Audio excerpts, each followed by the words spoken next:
Isang dasal para sa aking buong pamilya. Panginoon, maraming salamat sa aking pamilya.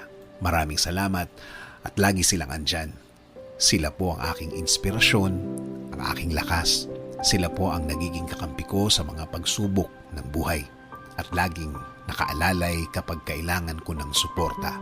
Lord, kasama po ng aking dasal na ito na mas mapalapit sila sa iyo, mas makilala ka nila, mas malaman pa nila ang iyong kabaitan, kasama ng nakita nila sa aking buhay na ikaw ang pinagkukunan ko ng lakas sa araw-araw.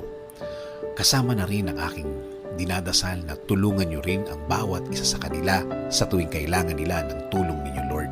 Tulad na lang ng pagtulong na ginagawa mo para sa akin. Every time na kailangan ko po ng tulong niyo, palagi niyo silang samahan at protektahan sa lahat ng oras.